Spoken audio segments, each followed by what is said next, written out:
मैं वर्तमान के प्रसंग में प्रासंगिक बात करूंगा कि आप बताइए कि 73वां और 74वां संविधान संशोधन हुआ और 73वां 74वां संविधान संशोधन के बाद में जैसे एमपी और एमएलए का कार्यकाल होता है उसी प्रकार पंचायती राज के जनप्रतिनिधियों का और नगर निकाय के जनप्रतिनिधियों का 5 साल का कार्यकाल 5 साल का कार्यकाल है। 5 साल के अंदर अंदर उनको जो भी परिसीमन करना है, वोटर लिस्ट बनानी है, जो कुछ करना है वो उनको पहले करना पड़ेगा।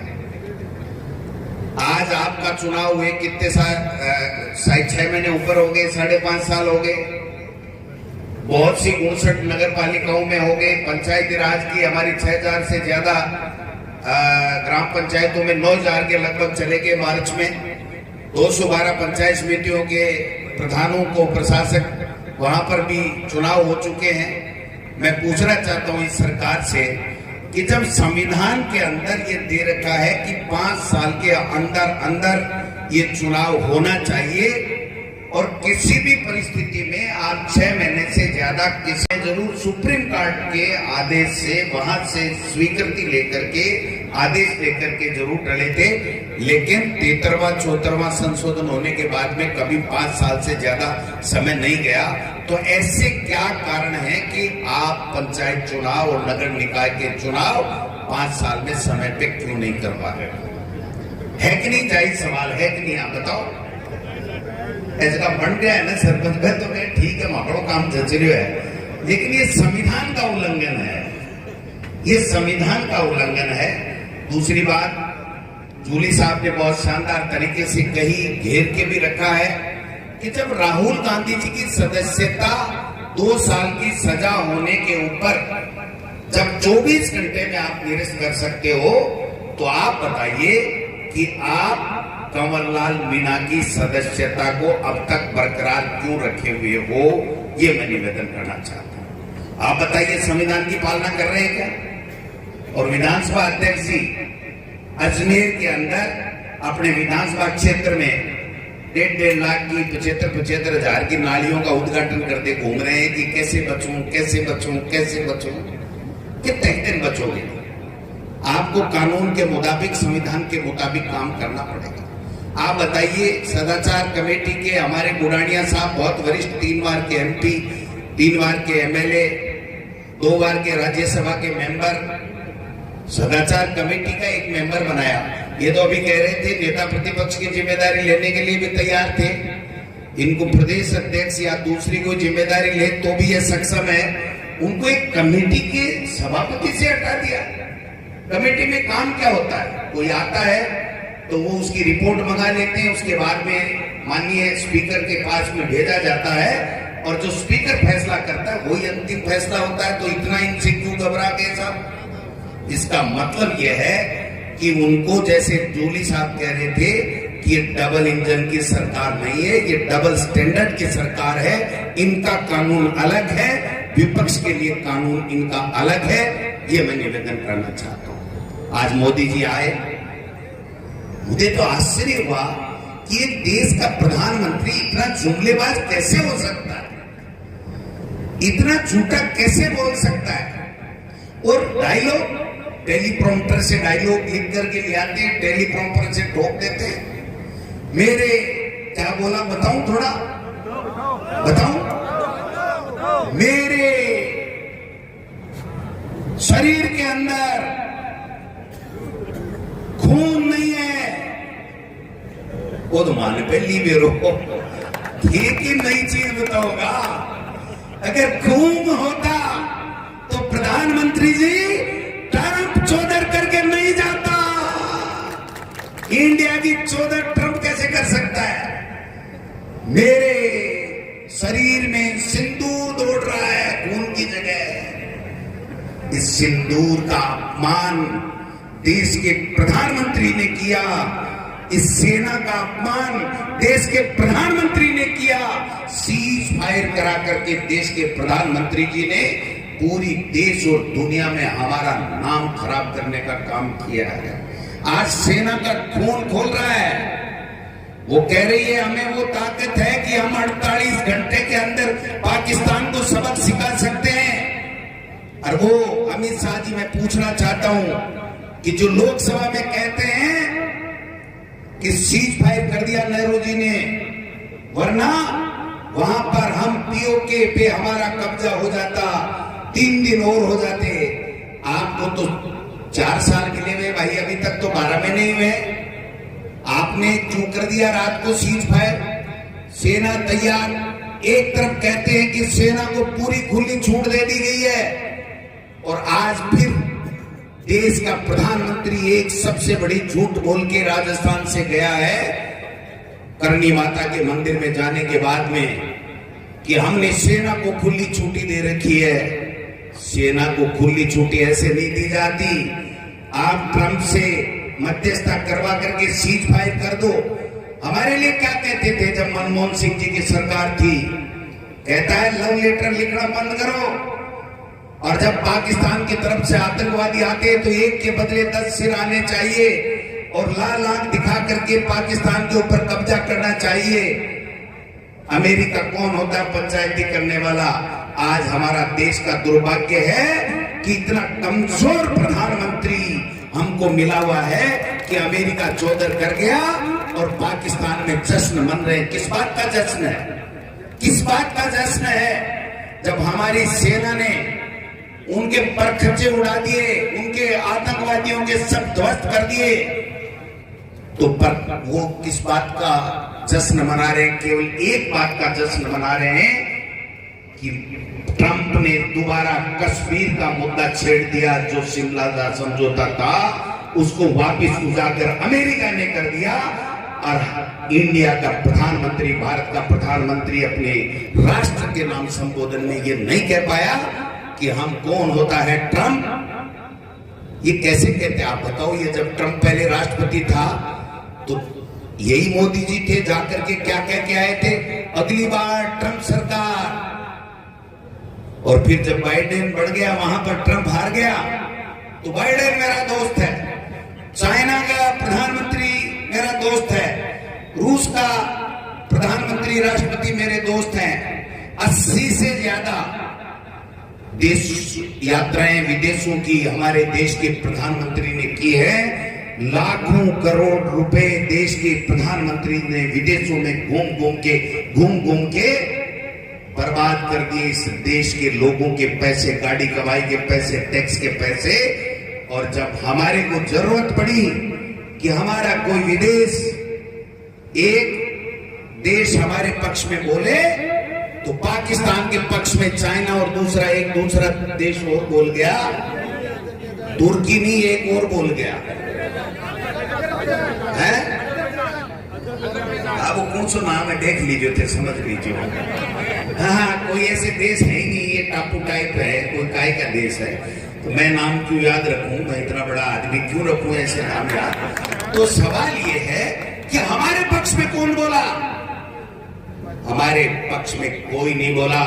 अगर मोदी जी आपके पक्ष में कोई बोला तो वो कांग्रेस पार्टी, मल्लिकार्जुन खड़गे और राहुल गांधी था, और कांग्रेस पार्टी थी। हम सब ने कहा कि हम आपके सब साथ में हैं, कोई शर्त नहीं है।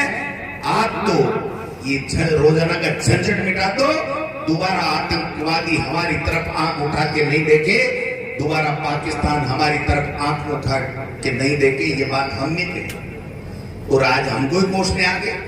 क्या थोड़े डायलॉग बोल रहे थे, उससे बढ़िया तो मैं ही बोल सकता हूं भाई साहब, मैं ही बोल सकता हूं। इससे बढ़िया तो है कि नहीं? बोल सकते हैं कि नहीं?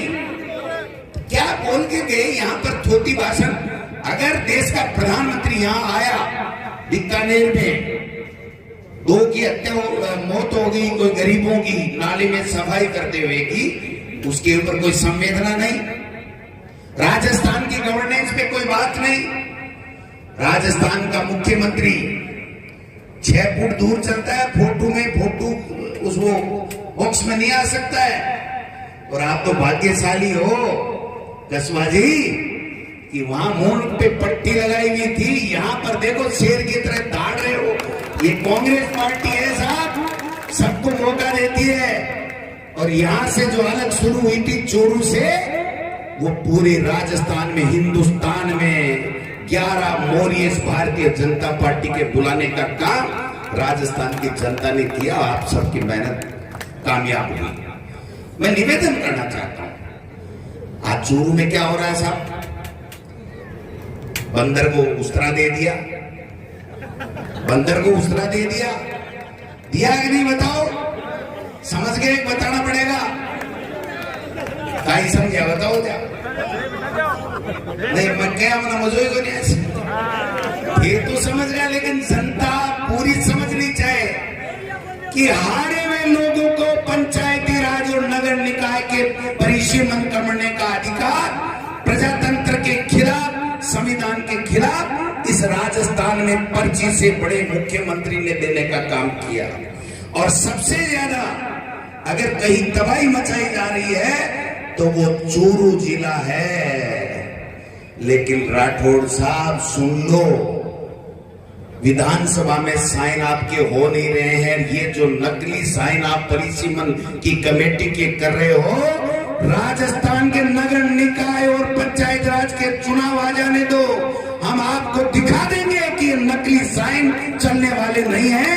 ये संविधान के खिलाफ आप साइन कर रहे हो। मैं क्यों राहुल जी काको भतीजाड़ो कर ली सी, आपने पंक्ति को नहीं आवे, पढ़ाई में होशियार है। अब देखे ठीक है यार, हो गई दिन डोटा शुरू आइडो मत ही सड़का देसी है। कहना पड़े जब गलत काम हो रहा है, पंचायतों को किस प्रकार से तोड़ा जोड़ा जा रहा है। एक मैं सुनी कोई बालेरी बना रहा, कहीं है कि बालेरी है, बालेरी पंचायत समिति बढ़ावे और फिर विधानसभा बढ़ावे। सेटा हो गई बालेरी मोरे गुलाबा ने, सेटा हो गए, हाथ खड़ा कर बता दो, बालेरी बना दो, चूरू बना दो, तारा नगर आ जाओ। राठौड़ साहब, ये जनता तैयार है, इनका दिल जब तक नहीं जीतोगे तब तक आपकी पार यहां से नहीं पड़ने वाली है। ये मैं आपको निवेदन करना चाहता हूं। बहुत आरोप लगा, पेपर लीक कर दिया, ये कर दिया, वो कर दिया, कितनी बार, हजारों बार आरएस में घोटाला कर लिया, पेपरों में ये कर लिया, वो कर लिया। तो तुम्हारी डबल इंजन की सरकार है तो कर लो ना, कुछ कर लो ना, पकड़ो ना चोरों को। कौन मना कर रहा है आपको? झूठे आरोप लगा लगा के लोगों की इज्जत के साथ खिलवाड़ करके जो आपने पाप किया, उस पाप की सजा मिल चुकी है। परिसीमन में दोबारा पाप करने की आवश्यकता नहीं है। कान खोल के सुन लो। कांग्रेस के नेता और कार्यकर्ताओं से आग्रह करना चाहता हूं, चूरू में सारे के सारे बैठे हो, चूरू में नगर निकाय और पंचायत राज में भारतीय जनता पार्टी का सुपड़ा साफ होना चाहिए। ये हमारी संविधान की रैली सक्सेस तभी मानी जाएगी जब सब लग जाओ। छोड़ दो छोटी मोटी बातें, कौन बनेगा कौन नहीं बनेगा, जो बनेगा वो अपना बनेगा। जब हम राहुल कसवा जी को कांग्रेस में ज्वाइन करा करके हमारा एमपी बना सकते हैं, तो इससे बड़ी कोई पोस्ट नीचे की होती नहीं है। उसके लिए कोई भी समझौता करना पड़े, किसी भी नेता को त्याग करना पड़े, कार्यकर्ताओं के लिए कर दीजिए। और ये बता दीजिए कि पूरे राजस्थान में जो आपने तबाही मचाई है, आपके चूरू से उस तबाही की खात्मा करने की शुरुआत करने के लिए कांग्रेस पार्टी इस मंच के ऊपर एकजुट है और हम सब लोग एकजुट हैं। ये करना पड़ेगा। तमाशा लगा रखा है, मर्जी है जिसको तोड़ दो, मर्जी है जिसको कर दो। और मैंने एक भाषण सुना था राठौड़ साहब, आपका मैंने एक भाषण सुना था, आपने कहा हमारे लोग कितने थे कितने हो गए। प्रजातंत्र में हमने तो राठौड़ साहब सुना है कि 36 कौम हमारी होती है, हमारे लोग होते हैं, उनके लिए हम काम करते हैं। किसी वर्ग विशेष, जाति विशेष, गांव विशेष के लिए हम लोग काम नहीं करते हैं। ये प्रजातंत्र है, ये लोकतंत्र है, ये हमारा संविधान है। इस किताब में लिखा हुआ है, इस किताब में लिखा हुआ है कि 5 साल से चुनाव कराओ, आप क्यों नहीं करवा रहे हो, पूछना चाहती है जनता। तमाशा लगा रखा है आपने। और पंचायतों के तो कह रहे हैं अभी 12 महीने नहीं कराएंगे। और एक मुख्यमंत्री जी रोजाना सुबह उठते ही समीक्षा बैठक। और मुझे तो आश्चर्य होता है कि मुख्यमंत्री जी की समीक्षा बैठक से उस विभाग का मंत्री गायब रहता है। अधिकारियों की बैठक जब मुख्यमंत्री लेते हैं तो चीफ सेक्रेटरी गायब रहता है, जो मुखिया होता है ब्यूरोक्रेसी का। और हद हो गई कि मुख्यमंत्री जी अपने विधानसभा की समीक्षा बैठक ही करने लग गए सीएमओ के अंदर। मैंने 70 साल में कभी नहीं सुना कि कोई मुख्यमंत्री अपनी विधानसभा की समीक्षा बैठक करके ट्वीट करता हो, फेसबुक पे डालता हो, अखबारों में देता हो कि मैंने मेरे विधानसभा की समीक्षा बैठक कर ली। वो काम तो भाई जी मेरे से एमएलए कर ले थे, तो मुख्यमंत्री हो। और आज देखा हमने, वो नजारा भी देखा कि मोदी जी चल रहे थे, उससे 8 फुट दूरी पे मुख्यमंत्री चल रहा था और मोदी जी उनकी तरफ झांक तक नहीं रहे थे। ये नजारा भी हमने आज देखने का काम किया है। मोदी जी यहाँ आकर के सेना के बारे में, देश में ये कर दिया, ऑपरेशन सिंदूर में सेना ने कर दिया। आपने तो सीज फायर कराने का काम किया है, उसका जवाब देना पड़ेगा। अभी राहुल गांधी जी का ट्वीट आया, उन्होंने साफ कहा, मोदी जी ट्रंप के बारे में क्यों नहीं बोले, आप सीज फायर क्यों किया? आपके विदेश मंत्री ने पहले फोन करके पाकिस्तान को आगाह क्यों किया? इन सवालों का जवाब तो जनता जानना चाहती है। वो जो आतंकवादी हमारे 26 भाइयों का खून करके चले गए, मांग उजाड़ के चले गए हमारी बहनों की, उनका आतंकवादियों का क्या हुआ? आप कह रहे हो ये कर दिया, वो कर दिया, उसके बारे में आपको जवाब देना चाहिए। हम आज भी अगर आतंकवाद के खिलाफ, पाकिस्तान के खिलाफ अगर कोई भी कार्रवाई हमारी दिल्ली की सरकार और हमारी सेना कहती है, तन मन धन से कांग्रेस पार्टी और पूरा विपक्ष आपके साथ में है। इसमें हम राजनीति नहीं करेंगे, लेकिन आप राजनीति करने के लिए बीकानेर में आकर के जिस प्रकार से डायलॉग बोल के चलेंगे, ये भी देश की और प्रदेश की जनता स्वीकार नहीं करेगी। ये डायलॉगों से तंग आया कौन? साक्षी तो बताओ, मैं ही बोल रही हूं, तंग आएगा के? चूर वाला खेलने से आएगा के? तो फिर दो ही तो काम है आपने, एक तो मोदी ने पलटना है और एक पंचायती राज नगर निकाय के मैंने कांग्रेस में जिताणु है। बाकी मुख्यमंत्री जी वाली पर्ची तो शाम सवेरो करे, इतना ही बदल सके, कोई चिंता करवाए की बात है। ठीक है, मैं छिगा के तो ठीक है, काई बोला बताओ, बोलबा की बात तो बोल दी। ये जो संविधान बचाओ रैली है वो पूरे जिलों में, संभाग में, सब विधानसभा क्षेत्रों में हम करेंगे। जनता को जागरूक करेंगे, लोगों को बताएंगे कि भारतीय जनता पार्टी किस प्रकार से संविधान का भी उल्लंघन कर रही है। आप सब लोगों को बहुत बहुत धन्यवाद। जय हिंद, जय भारत।